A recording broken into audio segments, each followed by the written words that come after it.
Today's episode was designed for those of you who do want to learn how to do astrology. You want to be an astrology student, or maybe you already are an astrology student, but you're finding yourself feeling intimidated, or maybe you've just started learning and you're feeling frustrated. Maybe you find yourself totally lost and overwhelmed. Maybe even you listen to our podcast and there's times where you're feeling shameful or embarrassed because you're not totally understanding what the astrologers are saying. If you find yourself in any of those categories, this episode is for you. There are definitely differences between those who end up going the mile, they go the distance in their astrology studies, and they end up with a certain level of mastery in astrology. There's a difference between those students and the people that come in with lots of enthusiasm, wanting to learn, but end up leaving in discouragement. And so I need to start here. I want to acknowledge that it really can be challenging to enter this world of learning astrology and just to feel crushed and discouraged at the complexity of the language itself. There is so much to learn. I say this all the time, but it's the study of an ever expanding universe. There is no end destination. And at every level, there's going to be more to learn. Now, with that said, there is a way to enjoy the process. So first of all, for those of you who don't know me, my name's Pua Walsh. I am the founder and CEO of Astrology Hub. Welcome to the Astrology Hub podcast. I'm so happy that you're here. I have 3 things that I've identified to qualify as what I see as a great student. I want to start by defining a little bit what I mean by great student. Now, this is not a judgment. This is not, all of our A+ students. It's something different. Number 1, someone who sticks with it and doesn't give in to that sense of overwhelm that, like I said, we all experience from time to time.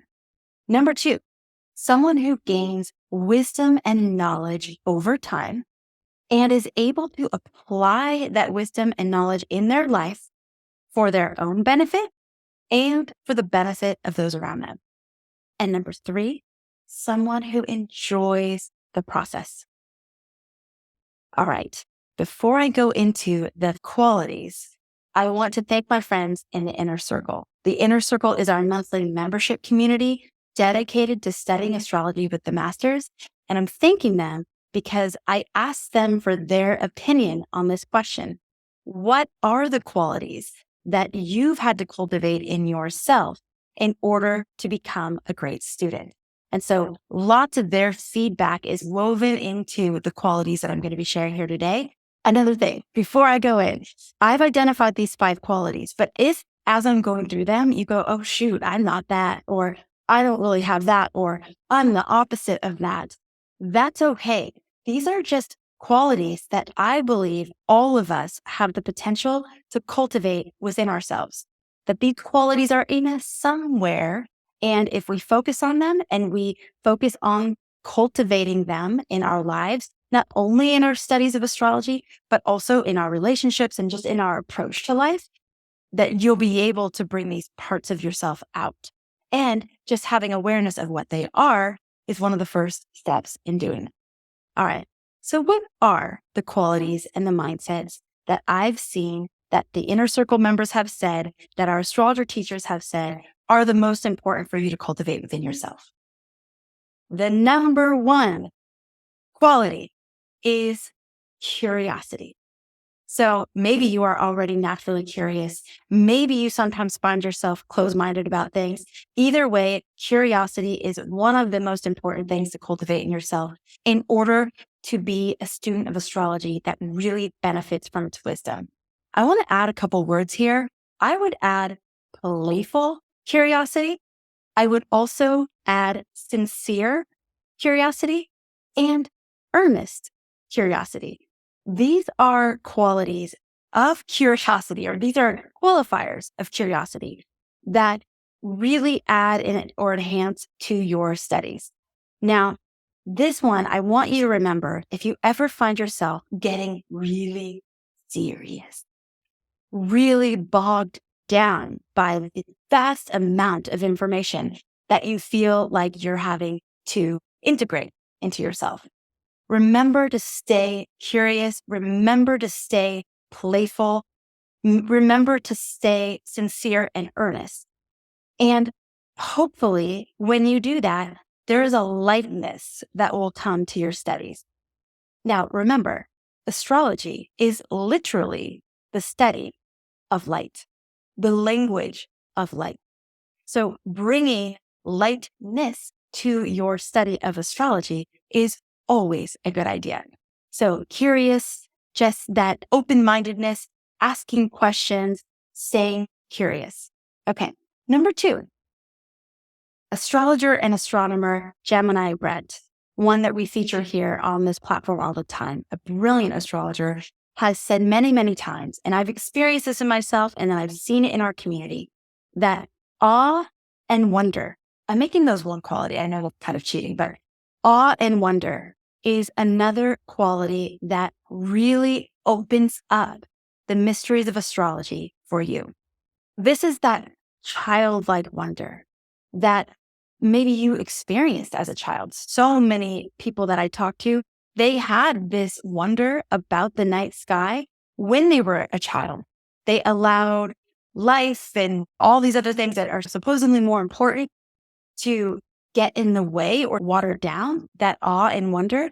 But the more you can get into that stance as you're studying astrology, the more you can get out under the night sky and just look at the stars, look at the moon, look at the sky, and allow your heart to open and have that feeling and that sense of, wow, that is amazing.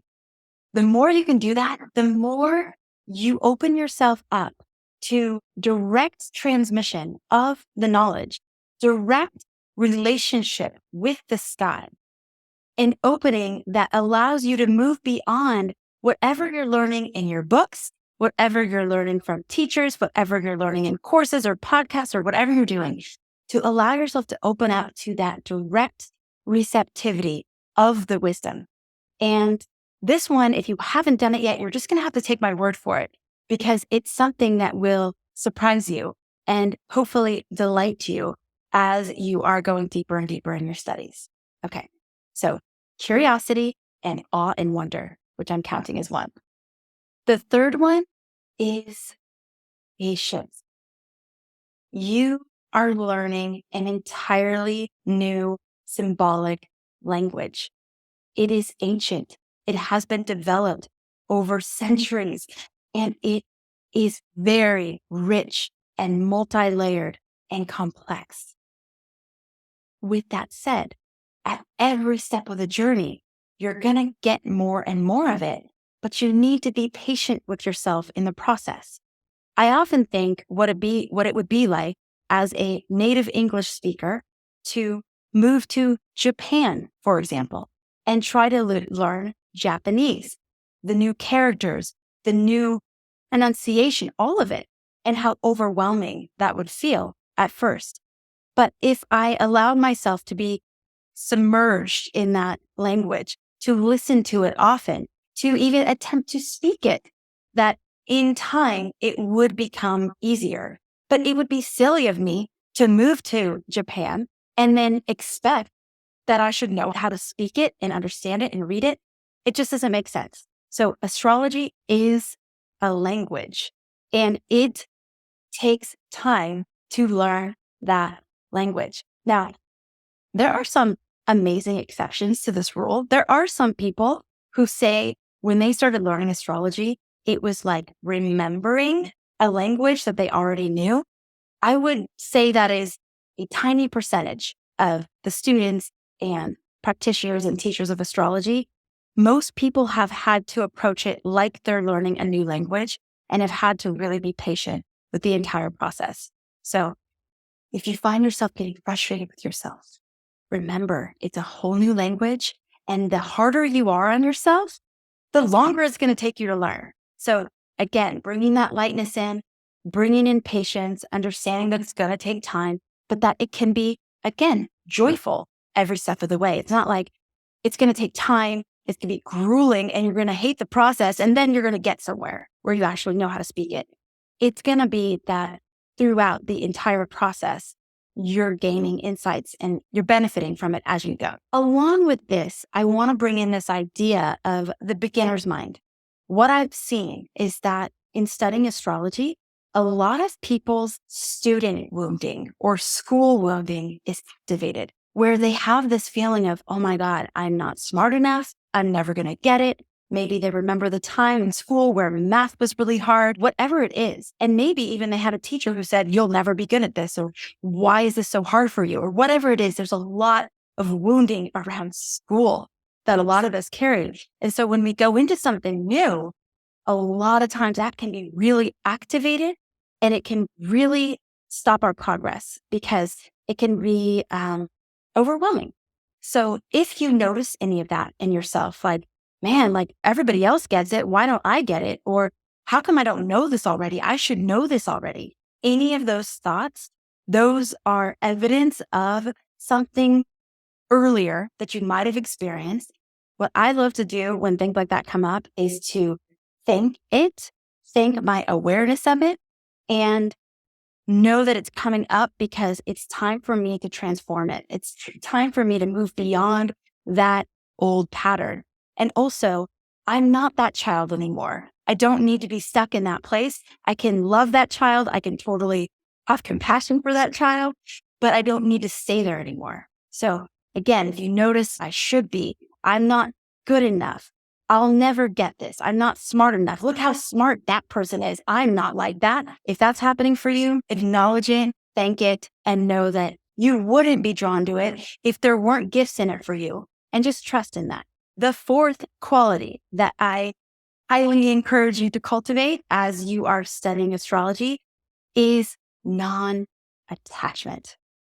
This one's going to be really hard. And I can attest to this because I've been in this situation as well. There are going to be things about learning your chart, learning about yourself, that as you go deeper into studying astrology, you will have to either question or totally rethink. I know many people who thought their birth time was X, and then they realized their birth time was a different time and it changed their chart. Or they started astrology, maybe tropical, and then they got a reading from a Vedic astrologer who told them that the signs are totally different in sidereal astrology. And they were completely just thrown, like it was too much for them to handle. Or when you start to play around with house systems, you may think, for example, your north node is in the 8th house, but then you switch the house systems and, oh my gosh, wait, my north node's in the 9th house. What does that mean? How do I integrate these paradoxes? How do I integrate these different systems or different approaches? Okay, so here's what I've noticed, and here's what I've confirmed with the different astrologers that I get to work with here at Astrology Hub. It seems as though you know what you need to know about yourself when you need to know it. And when there's another layer of yourself that you're ready to learn, you might be exposed to a different system or a different way or a different approach. And that doesn't mean that the things that you thought about yourself are untrue. It just means there's more. We are complex. We want to be able to put things in a neat, tidy little box so that we can understand it and we can have some sort of peace about knowing. But one of the things that you'll learn and experience the more you learn astrology is that there's so much we don't know. And the more we know, the more we realize that we don't know. So this idea of non-attachment, it doesn't mean that you can't explore the topics and really feel like, oh my gosh, that resonates, that feels true about me. Yes. And just be open to the possibility that there will be more to learn about you, that there will be things that seem to contradict themselves about you. And that's okay. And that is just the beauty of being human. I've seen people get so attached to the one way that they learned astrology that they will fight and defend it to its death. They will become so attached to it that they end up attacking and putting other ways of doing astrology down.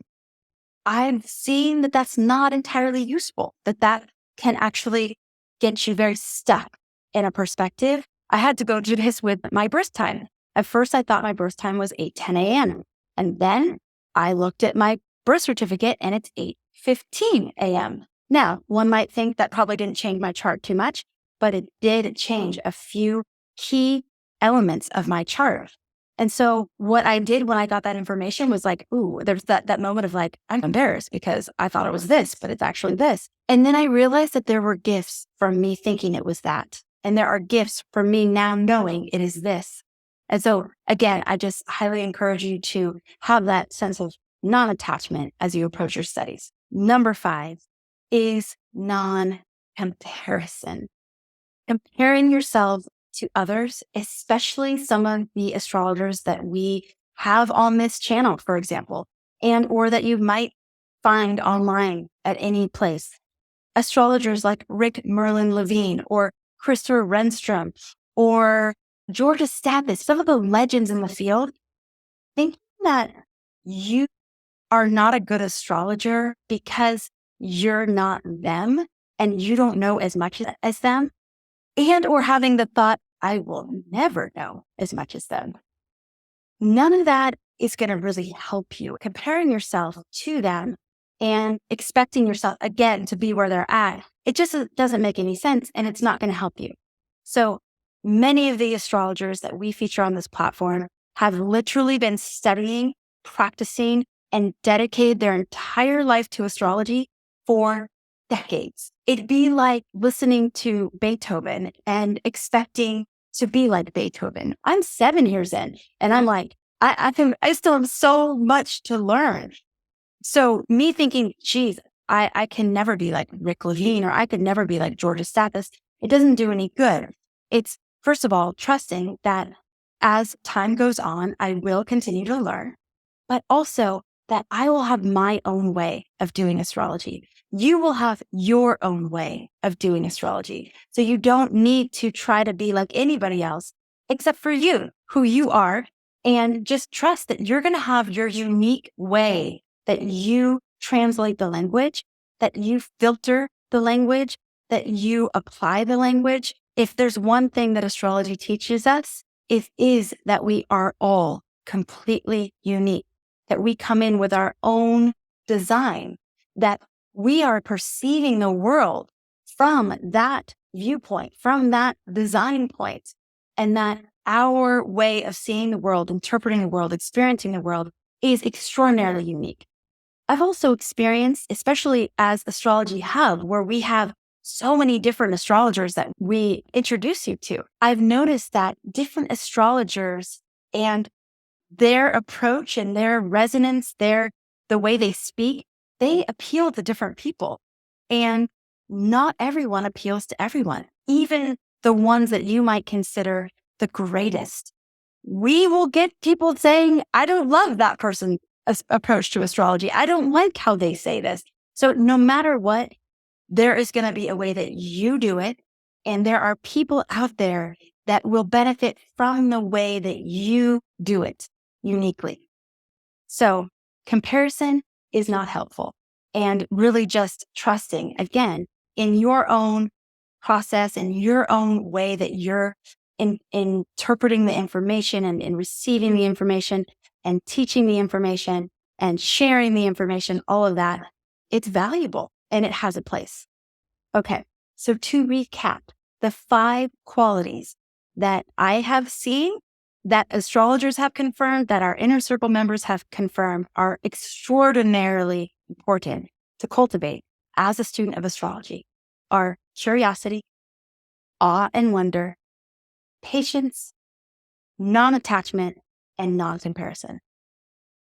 If you have others that you have seen are really important for yourself, or if you've been studying a while and you've been in a community and you've witnessed it in others, I invite you to put them in the chat. If you're listening on the podcast, we always love to hear from you too.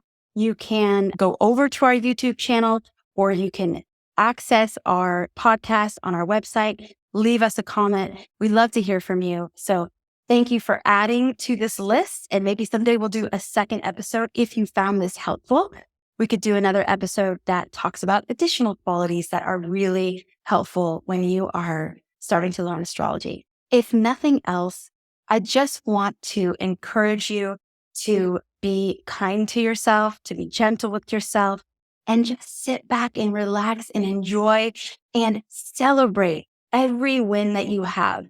If you listen to a podcast and you get one thing from that podcast, celebrate that as a win, acknowledge it. If you read an astrology book 2 years ago and you pick it up, and when you read it 2 years ago, you've only received 10% of it. A lot of it went over your head. But you open that same book 2 years later, 5 years later, 10 years later, and you can get more of that book, celebrate that as a win. I know I used to sit on interviews with astrologers in the very beginning. I think I got 5 to 10% of what they were saying. I knew that it was speaking to me somewhere very deep inside. I knew that I loved it. I knew that I wanted to be around it, but I didn't really understand it. So over time, I have been celebrating. Wow, like I got 20% of that. I got 50% of that. Oh my gosh, I got 100% of what that person said. I might not be able to say it back, but I understood it. And so at every step of the way, celebrate your wins, be kind to yourself, be gentle with yourself, and above all else, enjoy the process. We would love to make that easy for you. Our Inner Circle membership is a great place to do that. We are not open for enrollment right now, but you can get on the wait list so that you're the first to know when we're open. You can go to astrologyhead.com/IC23 to get on the wait list now. And in the meantime, enjoy. I hope you love the content that we have here at Astrology Head. Thank you for joining and tuning into this episode. Thank you for making astrology a part of your life. I hope it stays a part of your life. And I can't wait to catch you on the next episode. Take care.